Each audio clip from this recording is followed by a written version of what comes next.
সামাজিক যোগাযোগ মাধ্যমে ভুল তথ্য ছড়িয়ে মানুষকে বিভ্রান্ত করা হচ্ছে বলে মন্তব্য করেছেন বিএনপি মহাসচিব মির্জা ফখরুল ইসলাম আলমগীর। রাজনৈতিক ও সামাজিক বিভাজনের বিরুদ্ধে ঐক্যের আহ্বান জানিয়ে বিএনপি মহাসচিব বলেন, কে হিন্দু কে মুসলমান এসব ভুলে নতুন ধারার বাংলাদেশ গড়তে হলে সবাইকে একত্রিত হতে হবে। বিস্তারিত মাহিলা ইসলামী রিপোর্টে।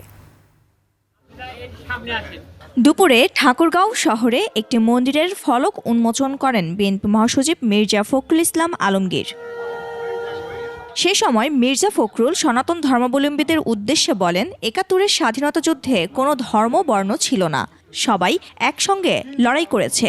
তবে এখন মানুষের মধ্যে বিভেদ সৃষ্টি করছে রাজনীতি। আমি কখনোই আপনাদেরকে আলাদা করে দেখার চেষ্টা করিনি, চিন্তা করিনি।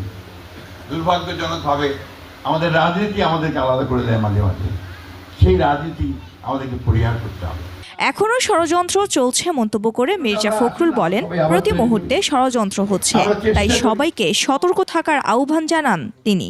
এই যে আপনার ফেসবুক, সোশ্যাল মিডিয়া প্রতি মুহূর্তে মাথা খারাপ করে দিচ্ছে, এমন এমন কথা বলে, এমন এমন নাকি আরো কিছু কিছু মানুষ আছেন যারা এমনভাবে উস্কানি দেন যে সবাই বিভ্রান্ত হয়ে পড়ে।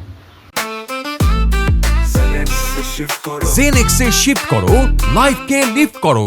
এদিকে মে দিবসের কর্মসূচি উপলক্ষে নয়াপল্টনে দলের কেন্দ্রীয় কার্যালয়ে সংবাদ সম্মেলনে বক্তব্য দেন বিএনপির সিনিয়র যুগ্ম মহাসচিব রুহুল কবির রিজভী। ফ্যাসিস্ট আওয়ামী সরকারের দোসরদের যেসব কলকারখানা ছিল সেগুলো বন্ধ না করে প্রশাসক নিয়োগ দিয়ে চালানোর আহ্বান জানান তিনি।